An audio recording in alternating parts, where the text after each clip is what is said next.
It's the Brad and John Show. And it's the Brad and John Show for Tuesday, February 11th. This is the C Block, the Charlie block. We started up right around 7:40 or so. We're a little bit late on that one. Okay, John, yesterday morning, this was in your top three, wasn't it? Where they gave out the phone number that you can report the ICE people are coming to get you. Wasn't that? Oh, yeah. 37078. Okay. The lady behind this was on Elaine Cha's show yesterday. And this is the thing they do at noon, and then they replay it at 7 o'clock. Okay. I'm just going to give another, just like sort of maybe when I gave the parable to the religious folks at KFUO when I met with them week before last, okay? Let's say I'm a drug dealer, and I've got a bunch of other drug dealer friends. And we put together a phone number where when we hear that the DEA's in town and they're coming to get us, we call each other and we call each other and say, "Hey, the DEA's in town. They're going after cocaine and this time of meth. They don't care about marijuana anymore, but they're going after cocaine and meth. Hey, thank you." And we call up a local radio station, and the guest on the radio station explains to everybody how, well, we've got a group of local drug dealers, and when the DEA comes into town, we send out our people to follow them and to warn other drug dealers that the DEA is in town and could be looking for them. Okay? How's that for an analogy, okay?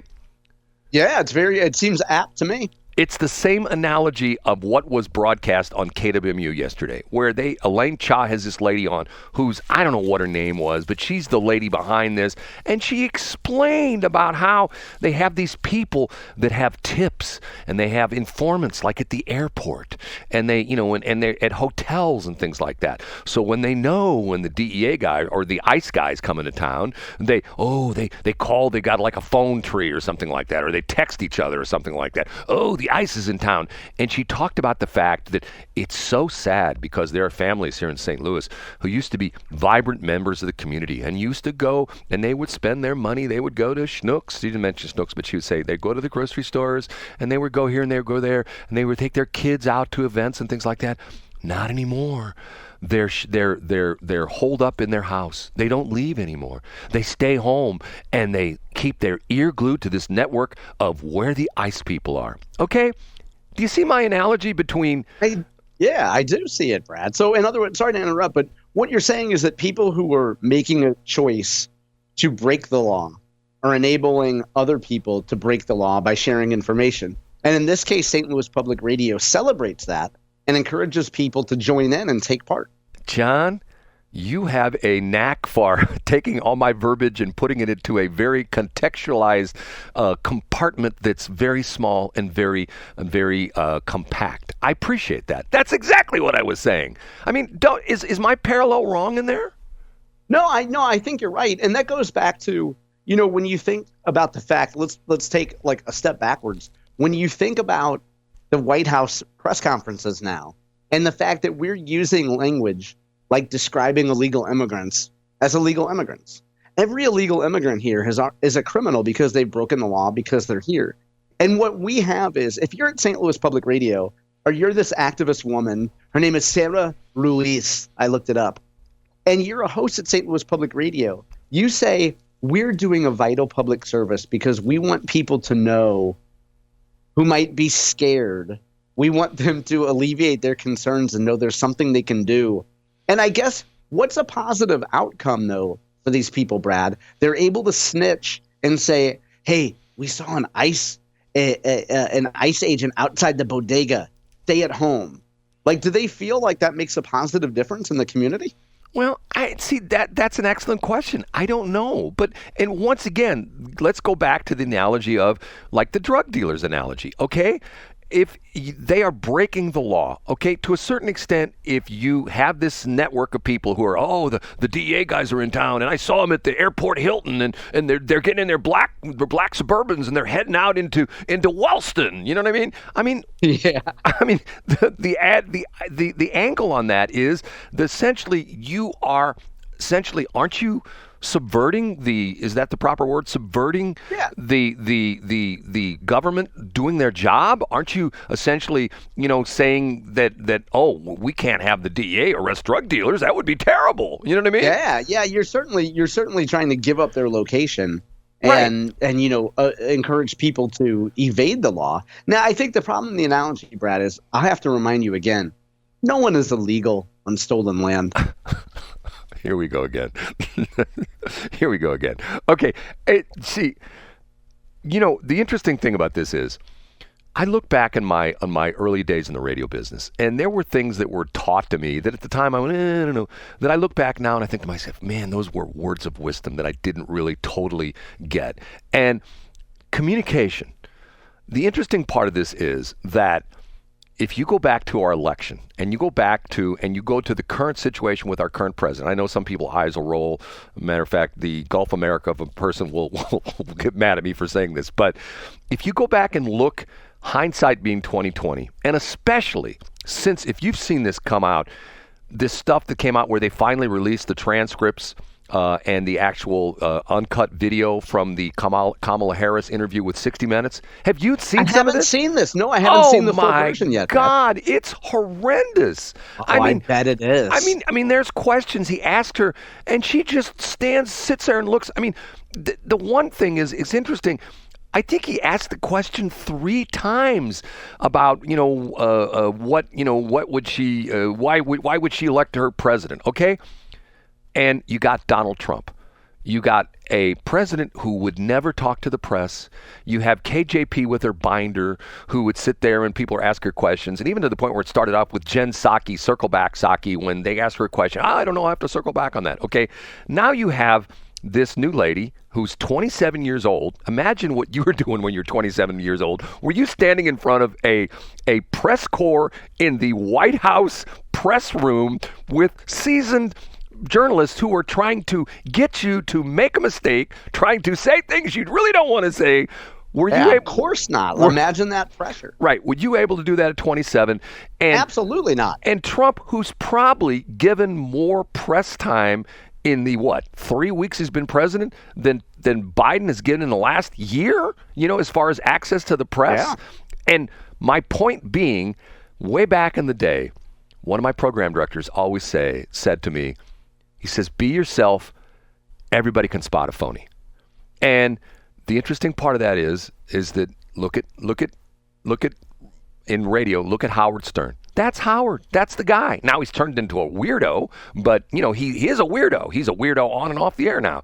You go back to all the various people. If you met some of these huge names of the radio business, Paul Harvey. The Paul Harvey you heard on the radio was the same Paul Harvey you'd run into at a restaurant or at a store or something like that. And the idea being is that real people come across as real people. Phony people come across as phonies. That is probably my number one complaint about KWMU and NPR is because if you ran into Elaine Cha in a bar, I don't know if she goes to a bar, but let's say she did. She's probably in there dropping F-bombs and you know what I mean? And when she gets on the air, maybe. And she talks like that, and like I don't know if she's married or whatever. If you met her somewhere and you go, "Hi Elaine, how you doing?" "I'm doing just fine. It's so good to meet with you in person, Brad Hildebrand." That wouldn't be her. You know what I mean? And to me, the interesting thing about it is NPR and all the affiliates look at the ratings. They are slowly but surely losing their listener base because of the fact that the younger people, here you are giving all these things, these things this morning. Do you think that any of the things that you talked about on the license plates, do you think that any of the people at NPR had ever mentioned any of those words on the air, John?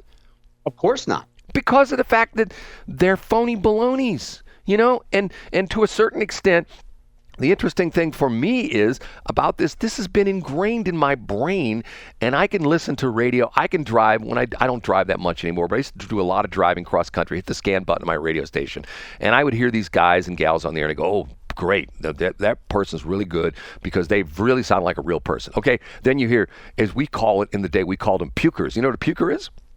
Oh yeah, it's a guy that talks like Yeah, a this. guy that talks like that. Hey, it's John Combest and Brad. We're on the air. Yeah, we're moving and grooving. We're playing the hits. We're just having a hell of a time. It's nobody talks like that, you know? I mean, nobody Yeah, talks like yeah. that. But see, God, don't get me going on this. This just drives me sort of nuts. You know, I mean, and here we go with Trump. Trump is Trump. And the interesting thing is, I heard an interview with him, I guess it was yesterday or Sunday or something like that. And he said he was asked the question, how is the second term different than the first term? And he came right out and said, I was a New York guy. I used to be a New York guy. I knew the lay of the land in New York. I didn't know anything about Washington, D.C. I didn't know who to trust. I didn't know, and I trusted some people that I shouldn't, and I trusted other people, and they took care of me. And he said, now I come back. I know, I mean, I'm paraphrasing what he's saying. Now I'm come back, second term. I think the best thing that ever happened for Trump is he got beaten in 2000 because he sat out for 4 years, sort of licked his wounds for the first year or so. Once again he goes on about the election was stolen, which I think was wrong of him to say. I still think it's wrong of him to say, but that's just me. And he's looked at it, and to the point where, did we see Madonna burning her vagina hat, on the National Mall and say she's going to blow up the White House? Did we see that? We didn't see that this time. We didn't see that this time because I think people finally they finally saw, okay, you know what? The Democrats, they were a bunch of phony balonies, and we don't like Trump, but you know what? Maybe he's the lesser of two evils. Don't you sort of think that's what happened? Yeah, maybe. And I think that also I think there's some realization for Democrats that their situation is hopeless now. And they were certain that calling Donald Trump a Nazi for however many years would work. And I think they really don't know what to do now. Well, and if everything you've done for the last 18 months or 2 years was just rejected out of hand by American voters, if you're smart, you're probably not going to do that same thing. You might just sit back for a while and just take a breather. If the Democrats were smart, they would essentially go to Serpent Head and say, James Carville, come out of retirement. I don't know if he's retired, and I don't think he is. I think he still does consulting. James Carville, who was famously part of the team that got Clinton elected. James Carville, show us the way. Because he's got the idea. He's making fun of them. He's making fun of them because they just don't get it. It's sort of like somebody who is a boxer, and let's say they start to become famous, and they don't work out at the gym as much anymore, and they're just sort of living on their laurels. And once upon a time they'd work out 10, 12 hours a day, but then they got to the point where they beat this guy, and then now they got a nice house. They live out in Beverly Hills. They're driving around in Bentleys. They got their own Gulfstream G550s, that kind of stuff. Sure. And somebody says to them at one point in time, look, you've lost your core. You've lost where you should be. You've lost your direction. You've let fame and wealth and the fact that you can lift up your phone and in your contact list you've got all these important people, and you can text Elon Musk, and you can text all Bill Gates and people like that, but yet you are lost in the fact that you're not your core, the skill is boxing. You're not doing that anymore, and you're not working out. And then one day they walk into the ring and a young upstart knocks them out. Get what I'm saying? I get exactly what you're saying, Brad. And you're saying that that's what happens to the Democrats. Well, but they don't learn the lesson when they have this goofy thing. I mean, when Carville makes fun of the fact that they're electing, and to the point where I listen to part of that, you think, well, what a life I have to listen to this kind of stuff. I listened to the explanation when they were this is the Democrats giving the explanation about how they have to have this balanced gender thing for their advisory board. And I'm thinking to myself, they just don't get it. They don't get it because that's not life. And the interesting part of this is all they have to do is watch the Super Bowl. Watch the Super Bowl. The Super Bowl. Did Philadelphia say, well, we have to have 5 black guys and 5 white guys and 3 Samoans and 4 transgenders and blah, blah, blah, blah, blah, blah, blah, blah, blah. No, they got the best people in football, and they beat the best team in football, not because of the fact that they were from some demographic or some gender specific, whatever the heck it is, or some religion or stuff like that. It was a meritocracy. The best of the best of the best took on the best of the best of the best, and they beat the best of the best of the best. Why can't life be like that all the time? Why can't it be like that? Well, if I'm a Democrat, if I'm James Carville, I point to the fact that people who actually believe in meritocracy and kind of the people that, Brad, you and I grew up around, if you think of younger people then, they might be solid Democrat union guys and union gals, and then they see what's happening to their party. And instead of saying, hey, I'm proud to be a Democrat, I'm going to serve as a Democrat committee person, or I'm going to put signs in my yard. Everybody loves yard signs, Brad. Or I'm going to help out my local Democrats. You think, you know what? My party has been taken over by crazies. I'm still going to probably vote for Democrats, but I'm certainly not going to do anything to help them or come out and say I'm a Democrat. In other words, what you're doing is you're ceding that ground to the people on the far left. And I think that's what's happened in Missouri to a lot of folks, too. I saw a Facebook Facebook post the other day. There was some lady who was supporting Tashara Jones, and she was talking about how, oh, she's been so great and she's been so wonderful, and nobody can predict a major snowstorm and stuff like that. And I'm thinking to myself, who is that person and what rock do they live under? You know what I'm saying? I mean, yeah. For example, who would expect that it might snow overnight tonight? Well, who could possibly predict that besides Jennifer Wojcicki? See, you make fun of me, but you take me to a business where a guy who is the owner, manager, whatever he is, and the guy's out walking around on the floor of the business, and he's talking to the guys who are making the guys and gals who are making the cars and things like that. And you give me some guy who sits in his office and never leaves his office and, pretends that if he runs into one of his workers at the local Schnuck store, of course he wouldn't be at Schnuck's, he'd be like at Straub's or something like that. But if he ran into one of his fellow workers, he wouldn't even know who the hell they were. You know what I mean? I'll take the guy who's out, rubbing elbows with the hoi polloi any day other than some guy who sits in a corner office. And to me, that was Joe Biden. Joe Biden led this very sheltered life. He didn't work that much. 40% of his time he was on vacation. He's sitting on the beach in Rehoboth. I don't want that. I want some guy who's working 18 hours a day, 7 days a week. That's my guy, John. That's my guy. And I don't care if that's Trump or I don't care if that's Kamala Harris. It's obviously not Kamala Harris. Well, what he's going to do is Biden actually spends most of his days now. He goes out to the salvage yard and he pulls nails out of panels. Because you know what? We're not going to waste that rusty nail. You're going to make fun of me because that's the Alberici story. So John. Oh, no. And now Alberici actually just climbs up windmills. And he's like the Don Quixote of Highway 170.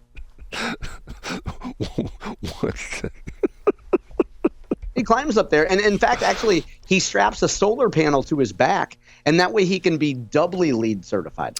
For those of you listening right now, don't ever, open up your heart to John Combest, because he'll come back and he will make fun of you till the day you die about anything you've said. If you say something... Brad, there's 4 decades of women who have said, yes, do not open your heart to John Combest. Okay, John, it's time for us to depart these airwaves and maybe talk to the University of Missouri curators about buying KWMU. I think we're going to tweet at them today. I'll see you on Hump Day, Brad. Okay,